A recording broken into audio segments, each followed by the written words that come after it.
Go, Shir. Hi, everyone. Are we on? Well, hi, everyone. Thank you for joining us. Tonight, we will be speaking about Jewish-Arab political partnership, the opportunity and the challenges.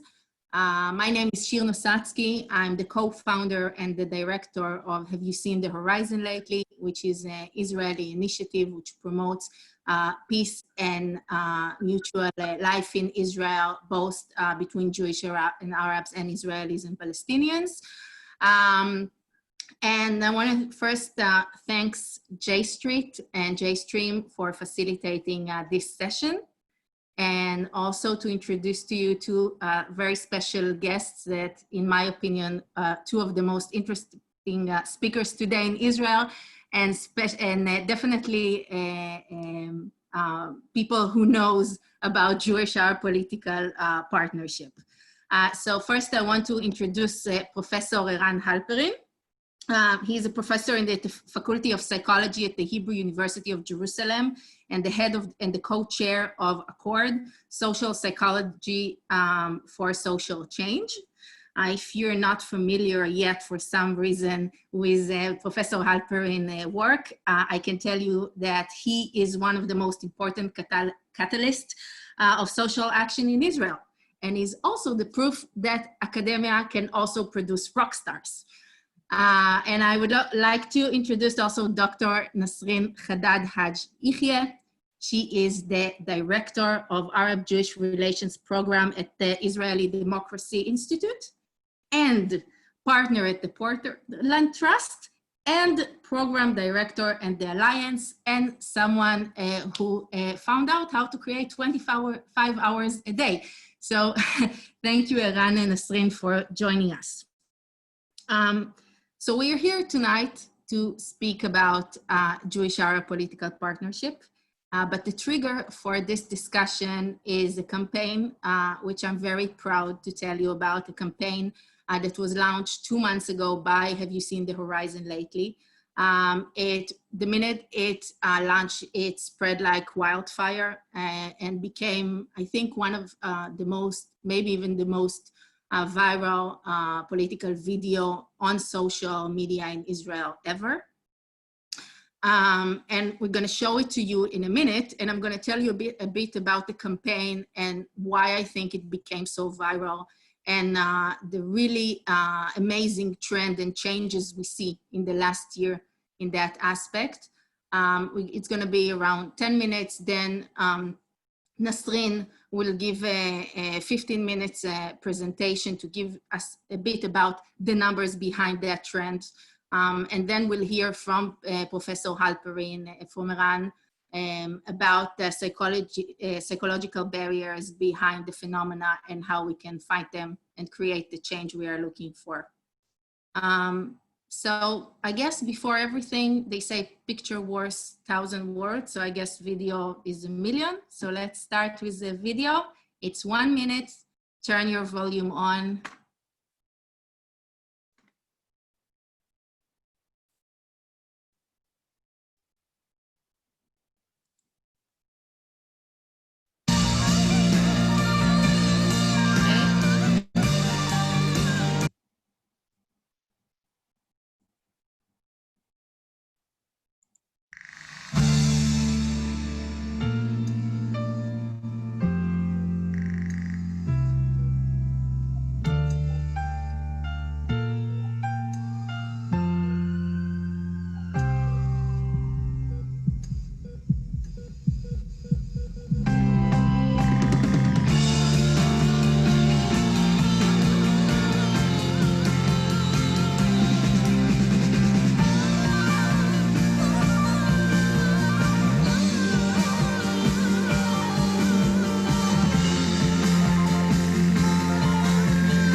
The video, as you saw, presents Arab medical teams asking for representation in the government under the message Partners in Faith, Partners in Government.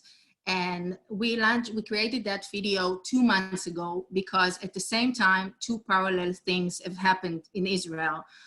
The first thing was that it was still there wasn't a government formed yet, and Bibi Netanyahu led a completely hate campaign against the Arab representatives, the Arab Joint List, which is important to say more than 80% of the Israeli Arabs voting for, calling them terror supporters.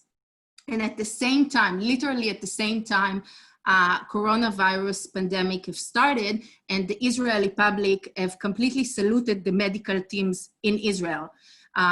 From who of you who are not aware of that, more than 20% of the medical teams in Israel are Arabs. And it's actually because the Arab sector is exempt for military service. It's maybe the first time in Israeli history which the Arab sector are in front line of a survival war in Israel.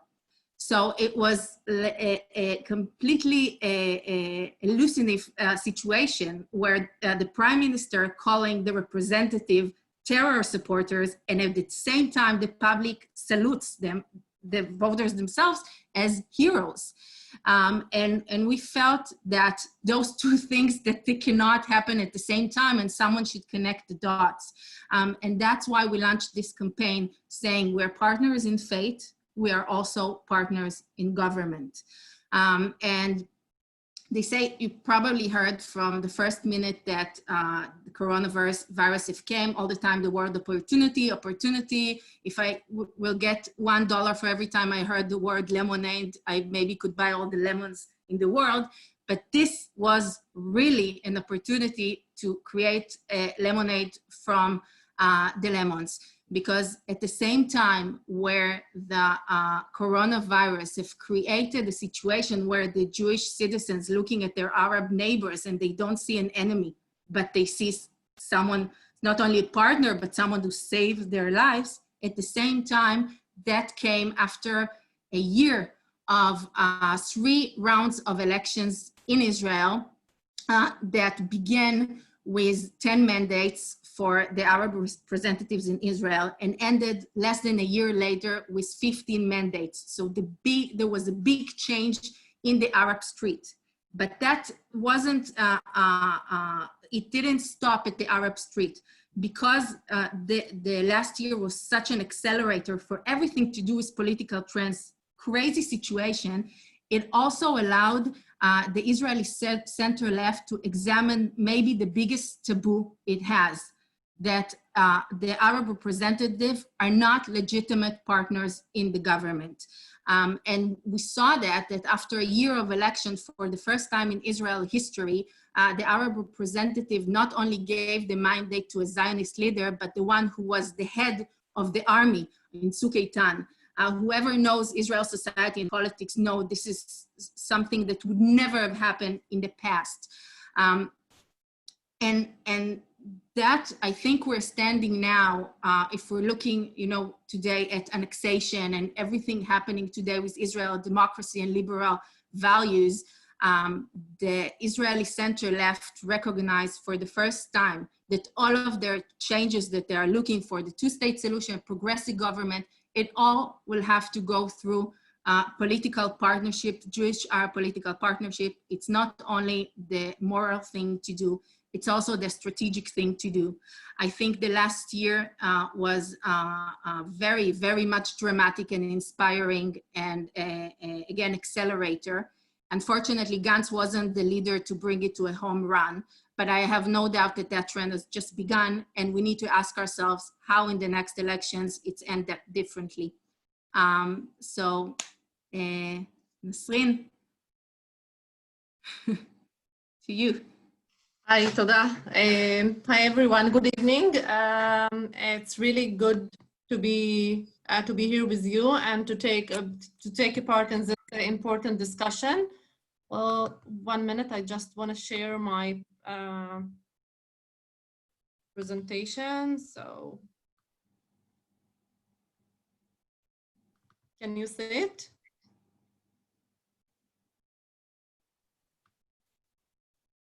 Okay. Well, before we start with the numbers, and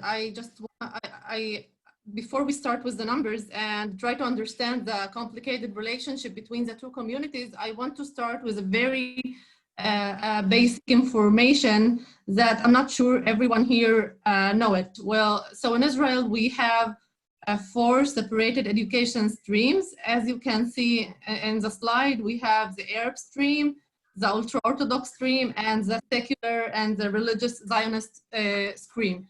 And I'm mentioning this because of the fact that we have different lives, we have different education system, we have a different routines.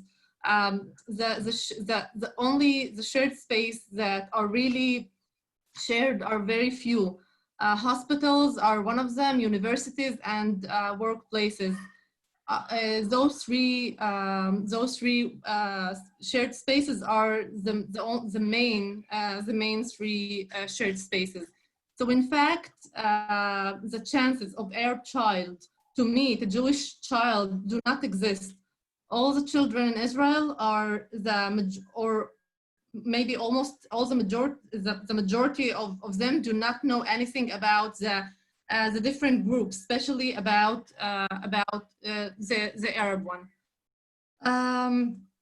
The majority of Arab citizens in Israel live under the poverty line, and in some areas like the Bedouin community in the Negev, or even the Palestinians that live under the occupation in East Jerusalem, suffer from poverty in a much higher percentage. Well, as you can see, as you know, I'm sure, Israel known as a startup nation, and the high-tech industry is the most important industry here in the Israeli economy, and only 4% of the human capital belong to the Arab society.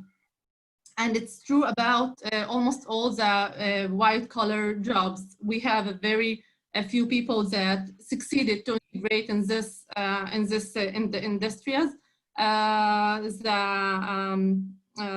The hospitals is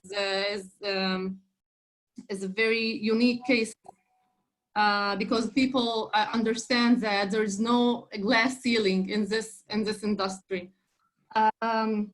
Well, the high rate of poverty can be explained, or one of the reasons that we have a high numbers belong to this slide. Well, the majority of Arabs live in the periphery, while the majority of Jews live in the central areas. And as you can imagine, all the job market, all the chances to have a good jobs, it's concentrated in the central areas, and Arabs almost do not exist in those, do not have the chance even to live in those areas. Well, the Arab families or the Arab society are in a huge process of changing. In the early 60s, the average of children per Arab family was almost 9. Today we are talking about almost 3 children per family, which is lower than the average of Jewish families. Well, as you can see here, quality of life, if we compare it between the two communities, we can see clearly that Arabs do not have the same quality of life as Jews in Israel. And all the numbers that I've shown you till now are formal numbers that the State of Israel collect and publish. And I want to move to research that we have done at IDI and published a few months ago. And let's start with this one. Well, as I mentioned before, we live we have separate lives. And we wanted to see what people think about this separation. So we ask people if it's better to live separately. And as you can see in the slide, 81% of Arabs did not agree with this idea, and also 47% of Jews thought the same. So 81% of the Arabs oppose the separation in daily life, and 54 oppose the separation in the education system. Well, that means that we have a large group within the Arab society that want to have a separation in the education system. And I believe that minorities, not only in Israel, but all over the world, want to preserve their language, their culture, and one of the way to do it by having a separate education system. We also asked the people if the Arab minority want to be part and to integrate in the Israeli society. So the majority of Arabs answer yes, as you can see, and also Jews. So the same, of course, we don't have the same numbers, but it's clear that there's an agreement on this specific issue. Well, talking about agreements, here we have one more positive numbers. When people get the chance to meet and to work with each other, they define their relationship better between the two groups. Sorry. And now let's talk about political partnership.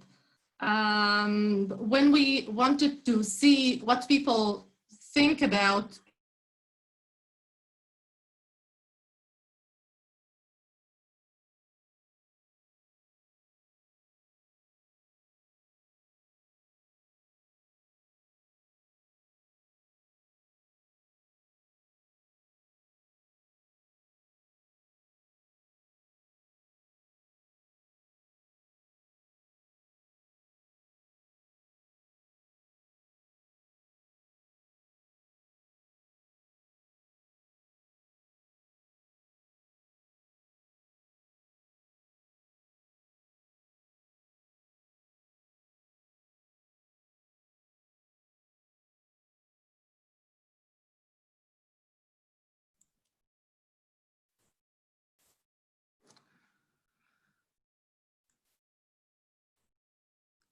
hi, everyone. I think that there is a problem with Nasreen's video. So do you hear me? We hear you, sure. Okay. So we will be back maybe to Nasreen in a minute. We are checking now to see what's the problem. Wait. In the meantime, I want to share with you interesting information that the Israeli Democracy Institute, where Nasreen is working at, they just published a very, very interesting research looking what kind of consequences that the coronavirus had on different groups in Israel society. And interestingly enough, the biggest positive influence it has was on the groups of Jewish and Arabs inside of Israel. It had very negative effect of, for example, secular and Hasidic. It had negative effect of the relationships between the public and the government, as you probably experience at the States, and so forth. And the fact that those two societies, which has so much usually maybe anger or suspicious between the two, the opportunity of a crisis influenced positively, tremendously positively on their relationship. I think it's not trivial, it's amazing and very optimistic. And if we can't hear from Nasreen yet, Eran, maybe you want to start your presentation. We're still looking to see what's the problem with Nasreen. I'll do whatever you tell me. Do you want to wait one more minute or something, or should I start? Wait, let's see what's Nate saying.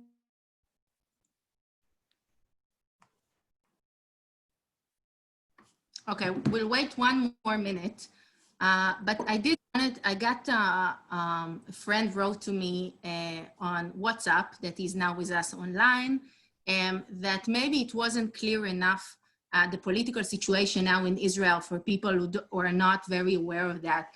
So it's important to me to emphasize that the only reason why, I guess it will make it clear, the only reason why Bibi Netanyahu is prime minister in Israel today is because there isn't public legitimation, or at least he thinks that there isn't, at least Gantz think that there isn't public legitimation to a government supported by the Arab Joint List, by the Arab political representative in the Knesset. So it's that dramatically, and this is what we're dealing with. And on that note, I'm happy to see Nasreen is back with us, right? Nasreen, you're muted. Now you can hear me? Did you see my presentation? I was talking to myself all this time. It stopped in the middle of when you talked about political partnership. Okay, thank God. So let's go back to this slide. Now you can see it. Not yet. You need to share your screen again. Okay. So sorry, we have an internet access problem. So there are many challenges for Jewish-Arab political partnership, including the Zoom. So good luck, Nasreen. Thank you. So let's continue. So when we wanted to see what people think about political partnership, and if Arab parties can join the Israeli government, so 81% of Arabs supported or strongly supported this idea. But we need two for tango, and unfortunately, when we try to understand what the Jewish public think about this issue, almost 66% of Jews oppose this idea. So I have a lot of good things to say about Ayman Audeh. I think he's a very talented leader, and I don't think that he don't need my words. I think all the world understand what kind of leader he is. But it's not only this trend of when we talk about supporting this political partnership, we are not talking on a new trend from 2003. When this issue, where we started to measure it at IDI, there was a large number that supported this idea. So people want to be part of the Israeli government, and to be partners in running this country. Well, here you can see that the Supreme Court got the highest number of trust in the Arab public. But in all different institutions, Arabs have a very low trust. Well, Arabs minority want to see itself as a part in the civil service, and I believe when that will happen, people will have more trust in different institutions. In the meanwhile, there is a low representation in the different institution in the state of Israel. And as I said before, you need two for tango. And when we ask the same question, we had lower numbers in the Jewish public, and almost half of them disagree with this. So we're not talking here about ministers. We are talking about representation in the civil service, and yet the Jewish people prefer, we have a large part that don't want to see Arabs in the civil service, and most probably also not in the decision-making process in the government. we have a large group in Israel, Palestinian people that define themselves as Palestinians. I'm one of those, I'm part of this group. I defined myself as Palestinian. I have a family in the West Bank. I have family in Gaza. I see myself as part of the Palestinian people. And people in Israel, there is a majority that cannot even hear the word that defined of Palestinian. So we wanted to know if people, Jews and Arabs, believe that Arabs who feel part of the Palestinian nation can also be loyal Israeli citizen. And here you can see that the majority of Jews do not believe that it's possible. So although I'm a very loyal, as our ministers love to define, to see us in a very loyal citizens, but the citizenship is very important. The Israeli citizenship is very important identity. It's one of my identities, but it's not the main one. And I'm a Palestinian, I'm a very proud Palestinian. So the majority in Israel don't believe that we can have both identities. So let's talk about updated issue. And as Shir said and showed the amazing movie, the coronavirus has really improved the relationship between the two populations. And you can see here the numbers that we have. I think it's from a few weeks ago. It's very new data. I'm not sure about how much you know about the complicated relationship between the police and between the Arab minority, but the coronaviruses succeeded to improve a little bit the broken relationship between the police and the Arab public. And last slide. If it's not a secret, then that when we are not satisfied with the current government. Here you can see that the majority of Arabs would prefer to have a forced election than to have this weird government. So people wanted to see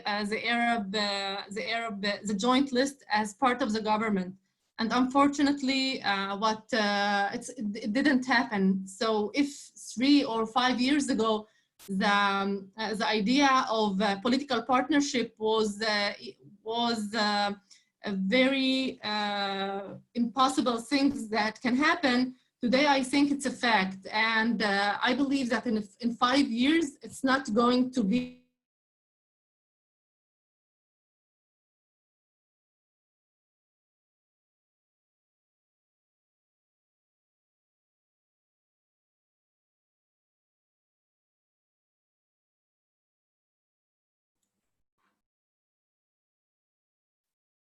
Okay, unfortunately,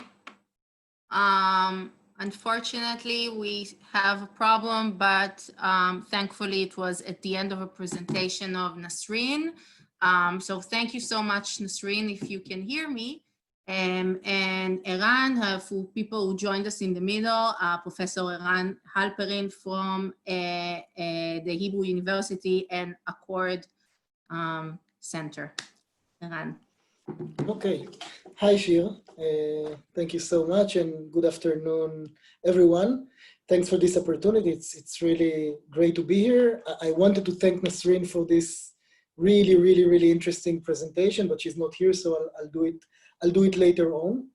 I will try to present a political perspective. I'm a social psychologist and a political psychologist, and we'll try to focus mainly on the Jewish society. If Nasreen focused mainly on the Arab society, I will try to talk more about the Jewish society. I will say in advance that my perspective to this question, at least from the data that we see, that we collect, and from the work we do on the ground, is slightly optimistic, I must say. I think that the situation we are in a point in which the situation is getting better, and there are amazing opportunities in terms of political partnership between Jews and Arabs these days in Israel. And I want to highlight this point and also to say a little bit about what I think that should be done in order to actually utilize this opportunity.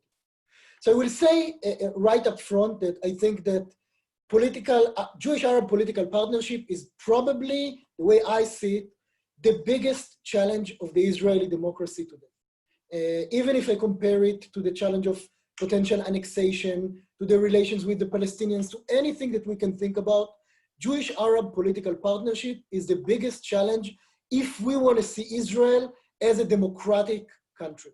And this is the first thing to say. And this is true, the way I see it, for two main reasons, or quite dramatic reasons. The first one is a moral reason.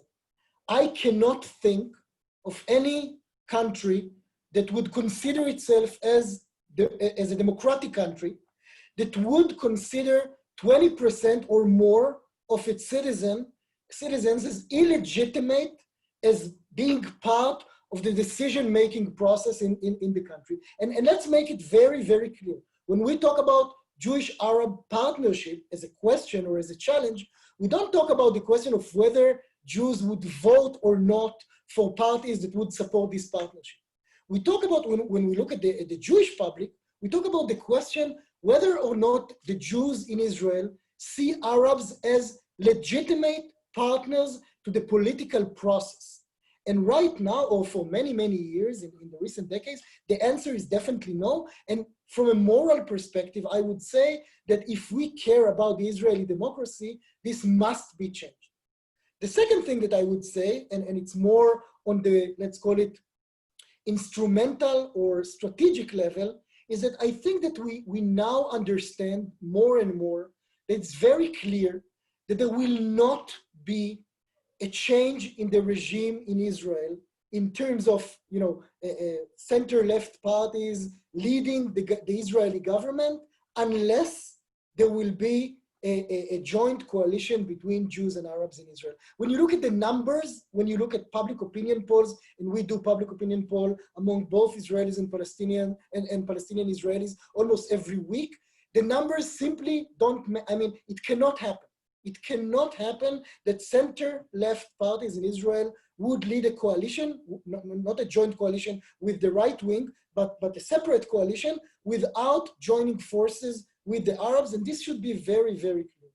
And to explain this for a second, for those of us who are not familiar with the Israeli political map so much, I want to go and to put on the table a historical perspective on this question. So for many, many years, and in many ways also today, I know that it would sound surprising, but look at the numbers and you'll see that I'm more or less right, that there aren't dramatic differences between the number of people in Israel who vote for the right-wing parties versus the center and left-wing parties if we don't take into account ultra-Orthodox on the one hand and Arabs on the other hand. And this is very important because these two groups, in many ways, can change or determine the question of who will win elections in Israel. Now, for many, many years, when we look decades back, the ultra-Orthodox parties joined any coalition, either a left-wing or a right-wing coalition. Doesn't matter who was, if it was Mapai or the Labour Party, the ultra-Orthodox joined their coalition, and they did the same with right-wing parties. Whereas the Arab parties were never invited formally to take part in the coalition. One of the most successful moves of the right wing in Israel in the recent decades was the fact that they, in many, many ways, created a situation in which the ultra-Orthodox parties became an inherent part or an integral part of the right wing. So they no longer join any coalition, but they are seen or perceived by almost everyone in Israel as part of the right-wing coalition. At the same time, the right wing succeeded quite dramatically in creating a full delegitimization to the option that Arabs would be invited to the coalition by the left wing. So on the one hand, the right wing managed to bring the ultra-Orthodox parties as part of their group or as part of their side, and at the same time to, in many, many ways, hinder any option of the left-wing side to do the same thing by creating a full delegitimization, creating a situation in which this is not considered a Zionist thing to do or a patriotic thing to do, to invite Arabs into the coalition. This is probably the most successful move of the right wing in Israel. And if this move will not be reversed, there is no way in which the numbers can lead to a situation in which left-wing or center-left-wing parties would lead a coalition in Israel. So we have a moral argument for a partnership between Jews, political partnership between Jews and Arabs, and we have an instrumental or strategic argument that would support the exact same thing. Now, I would say that there is a huge challenge here. It's a huge challenge because I call it the challenge of creating a re-legitimization of a process or a question that went through a delegitimization. So when we say that something went through a delegitimization process, it means that most Israelis, for many, many years, considered the idea that the idea that Arabs should not be allowed to be part of the coalition as the norm. That's the social norm. If you consider yourself as a good Israeli or a good Jewish Israeli or a moral Jewish Israeli, you should support this idea that Arabs should not be part of the coalition. And this is the norm. And when this is the norm, changing the norm is quite a dramatic challenge. I want to emphasize one point, and I think that it might be confusing when we see the clip that Shir presented at the beginning. There are many people in Israel who support social partnership or shared society between Jews and Arabs, shared education, efforts to create some social relationships between Jews and Arabs. We know from our research in social psychology and from research from all around the world that the idea that social partnership would end up leading also to political partnership is simply wrong. It's not wrong because it's not a good idea or a moral idea. It's wrong because it simply doesn't happen in most cases. There isn't such a sequence in which social partnership, if we meet more Jews meet Arabs or Arabs meet Jews, if they become friends, if they meet in the educational system in other areas, it doesn't mean that it would immediately lead Jews to also support political partnership. In many cases, we even know that the opposite is right. It means that sometimes people feel moral in the sense that they already met the other side, they already did what they should do as moral individuals, but then they're not willing to invite them to be part of the government and give up the power. And that's the main question. The main question is whether the high power group, in this case, the Jews, are willing to give up their power or some of their power in order to create political partnership. And now in the last 5 minutes, I want to show you some data. And to try to analyze this data is mainly based on public opinion surveys that we've done in the last election. Just a second, I'll share my screen now. And I will say, as I said at the beginning, that when we look mainly at the Jewish Israeli public, we identify some very, very meaningful changes, and we identify meaningful changes in a positive way. And I want to highlight two things and then to try to explain them. The first thing is to see the actions that were done on the ground. And you can see here actions taken by both sides. On the left side of the screen, you can see the first public negotiation between a leader or a potential prime minister in Israel, and this is Benny Gantz, and the leaders of the joint list. This picture can be seen as trivial to many people, but actually in the Israeli reality, this picture is a dramatic picture because it means that the leader of what has been after these elections, it's the second elections, the biggest party in Israel has publicly invited the joint list for a negotiation, which basically means that he told the Israeli public, these people are legitimate partners for me as part of the coalition. And if it won't work, it won't work because, you know, the negotiation didn't work out successfully, but it means that it's an option, it's a serious option. And what you see on the right, it's in Hebrew, so I will say, is quite a dramatic interview gave by Ayman Odeh, and Nasreen talked about it, and I agree with every word she said before, to Nahum Barnea, one of the top journalists in Yediot Achronot, basically saying, I am willing to join a Zionist coalition, which is really a real dramatic thing. So it means that something has changed in the last year, and this thing is quite dramatic. And now I'll show it to you in data, which is for me quite optimistic. What you see here is 3 waves of representative samples of Jews in Israel. And the question was whether or not they're willing to support a coalition of, you know, the joint list, joining a coalition with Jewish parties. And the numbers are not very high. You can say it's not too much, you know, 41% or 34%. But we as researchers, when we look at public opinion polls, the most important thing is the trend. And what you see here is an increase in about 20% from 34 to 41, which is 7%, which is 20% from the point in which we started, in the support of a representative sample of Jews in Israel, you know, in a period of like 6 months, a period of 6 months, and this is quite dramatic.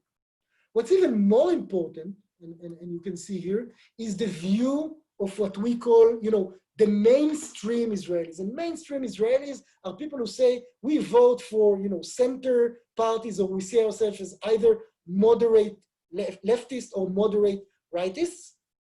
And on the right, you can see that more than 50%, and this was a public opinion survey we did before the last election, more than 50% of the centrists in Israel, the mainstream Israelis, I'm not talking about leftists, you know, Meretz voters, I'm talking about the mainstream Israelis, more than 50%, 52% of them say that they support a government that is supported externally by the joint list, which is, again, it's not ideal. We would have wanted to see much higher numbers, but these numbers are not trivial at all.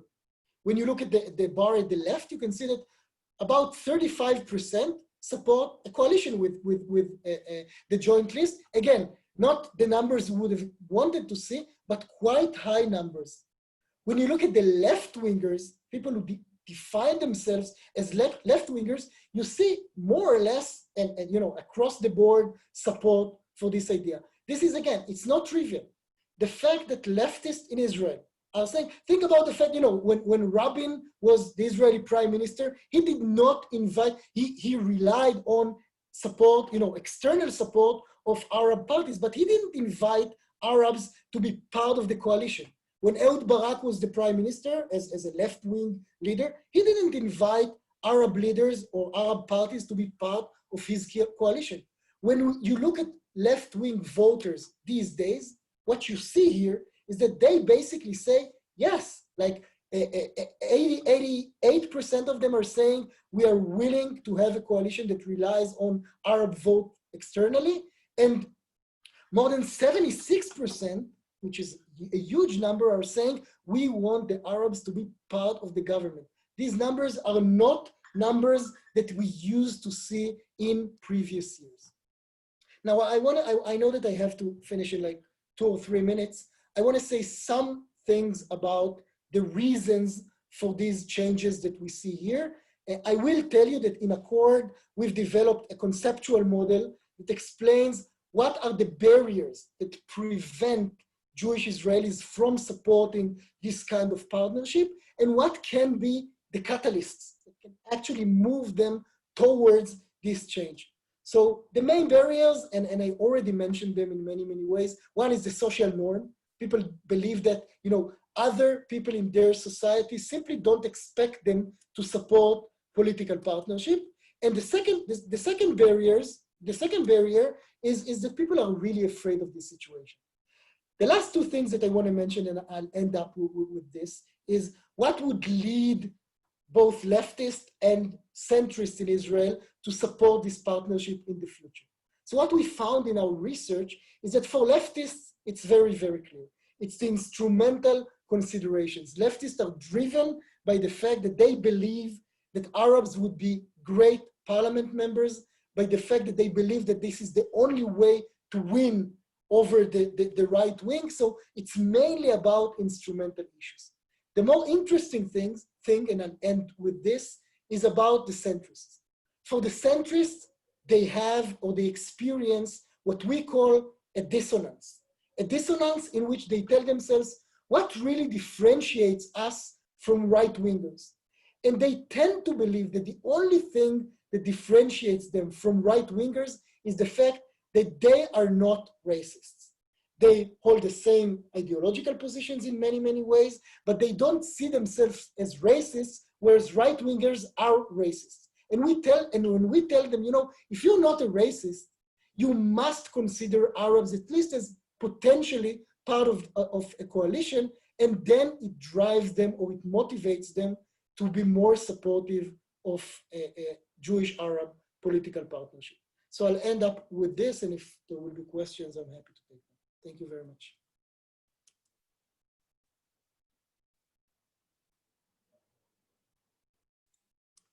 Thank you very much, Eran. It was very interesting. So we have a few more minutes for Q&A. You can see the Q&A button right here. You can press it and ask any of the three of us any questions. We already got the first question from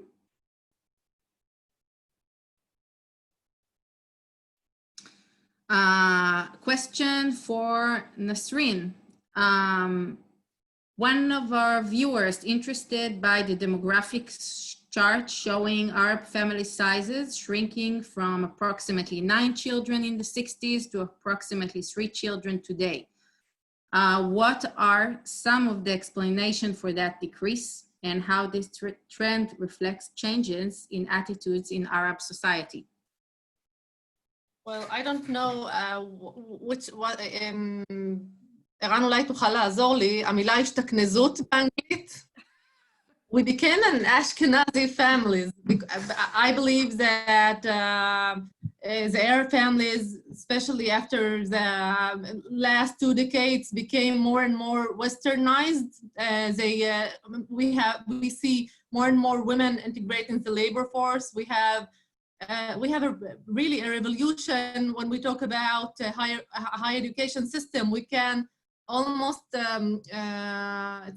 our society is very traditional one, but when we look at a higher education system, we can see that the majority of Arab students in the universities are female.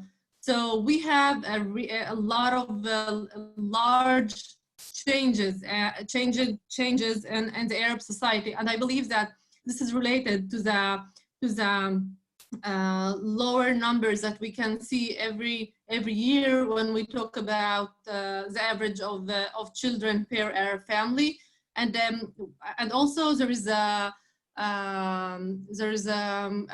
economic changes. We have today more and more middle class families, and those families tend to have less children because they want to provide them a better education, they want to provide them a better life, and people understand that you can't provide quality, good life when you have 5, 6, or 7 children. So this revolution happened not only within the Arab society as it lived in the triangle area and in the Galil. We also talk here about the Druze, the Christian, and the Bedouin women, and the average is really low if we compare it to the 60s and the 70s.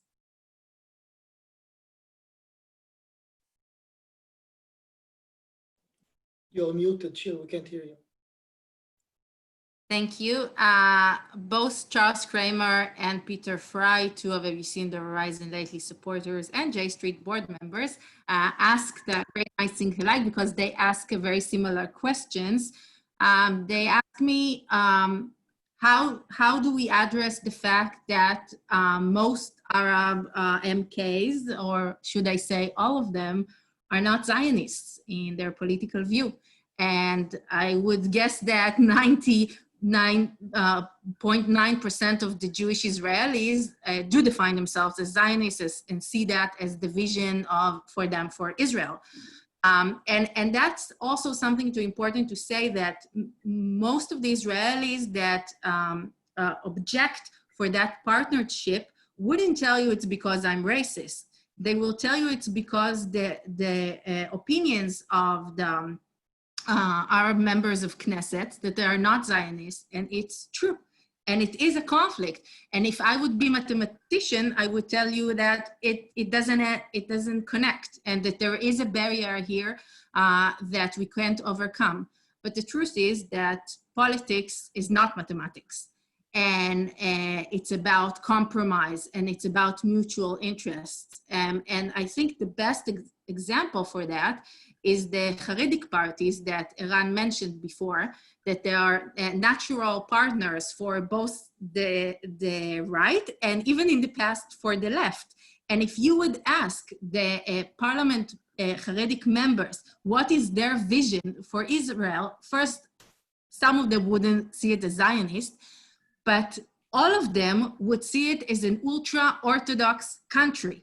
And yet they sit decades inside a government with other members of Knesset like Miri Regev or Ayelet Sheked that wear pants. And they support Bibi Netanyahu, that everyone knows about his shrimp dinners with Edelson. And they sit even, and to be less cynical, they sit in a government that gives budgets every year to LGBT organizations, ultra-Haredic members of Knesset. So at the end of the day, in 2020, there isn't a big risk or jeopardize for the Zionist idea of Israel. There is a clear majority, both in the public and in the Knesset. And I think the fact that the right wing convinced the Israeli public that if there will be political partnership, it will be the end of the Zionist dream. It's like Eran said, their biggest accomplishment, and it's completely not true. So I think that it's our challenge to say that this is not the big question on Israel Today agenda, if it's Zionist or not. This is not the question of the government. Can I follow up on this, Shir, for 1 minute? Only if you begin with the fact that I'm right. You're always right. Yes. Okay, continue. You're right, and your campaign is amazing. Can I continue? Okay, so just two points that I think that are very important. When we think of addressing the Jewish Israeli public on this point, the first thing is that we cannot and should not dismiss the perceptions of threat and fear that many Jewish Israelis experience of this issue. And I don't think that telling is, and we see in our data that many Jewish Israelis oppose this idea of political partnership because they say, what, Ayman Odeh and Ahmed Tibi will sit around the table when the government of Israel will make decisions about the war or how to fight the Iranian nuclear project or whatever, and they really, they are threatened about these issues. And if we want to address their minds and hearts, we shouldn't dismiss this felt, threat and fear, and we should find ways to provide them with more, at least subjective feelings of security. And I know from my discussions, with Arab representatives in the Israeli parliament, that they are aware of it, and there are ways that it can be done. The second point that I want to say is that it's true that, probably 100% of the potential or parliament members, Arab parliament members are not Zionists. But that's not the only, a question or aspect of opinion or identity that we should consider. Let's ask ourselves, do we have shared ideas or shared goals with many of the Arab, Knesset members in terms of their democratic values? And then the answer would be that at least with part of them, I have much more, overlap or shared positions compared to people like Smotrich, Ayelet Shaked, ultra-Orthodox, or others that are Jews and Zionists but do not hold the same values that I hold. So in many, many ways, the question is, what aspect of our identity do we prime? And if we prime the democratic issues, so many Jewish Israelis, many from the center and left, feel, much more similarity with at least some members of the Arab community than with members of the Jewish community. Thank you, Eran. I think we have time maybe to one or two more questions. Nasreen, Malek Al-Khatib is asking you why Arab Israelis are not more vocal in the political arena.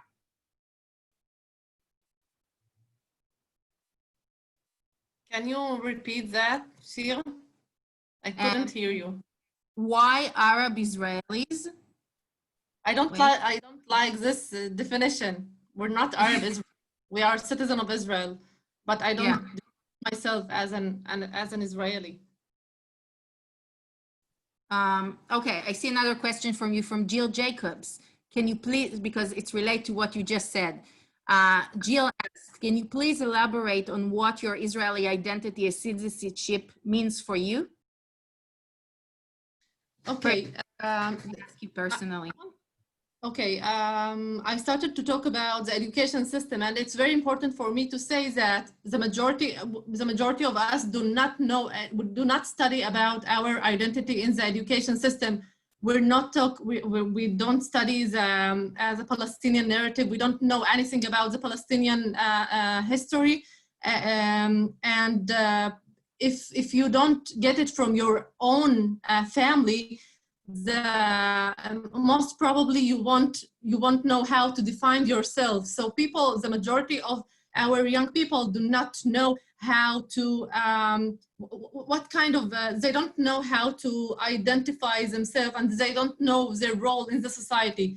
So it's happened for me. I started to define myself as Palestinian when I was in my first 20s, and then when I started to understand where I came from, what is my story, what is my narrative, what happened to my family in 1948, and started to understand what kind of Avel, Eran, אתה על mute. Wrongdoing. Yeah, happened to us in the war. I couldn't see, I was blind to see also what the state of Israel, how it discriminate different groups, the Ethiopians, the ultra-Orthodox. So for me, my citizenship is to make Israel a better and to have more equality in different areas. This is the way that I see my citizenship here in Israel. Okay, thank you, Nasreen. We are just out of time. So I want to thank you and Eran very much for joining us. I want to thank again J Street for facilitating it. If you want to find upcoming webinars, you can see them at J Street website. If you want to learn more about Have You Seen the Horizon Lately, you can look us up at www.israel.co.il. I want to thank you so much for your time, and thanks all of Have You Seen the Horizon Lately supporters that allowed this amazing campaign to happen.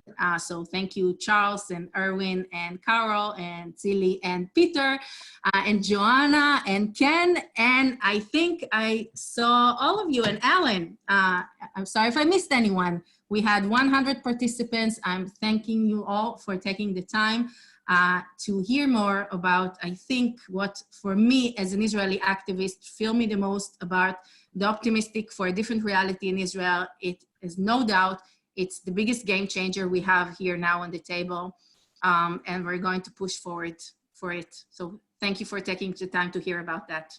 Good luck to all of us. And Chag Sameach. Sameach. Thank you all. Bye-bye.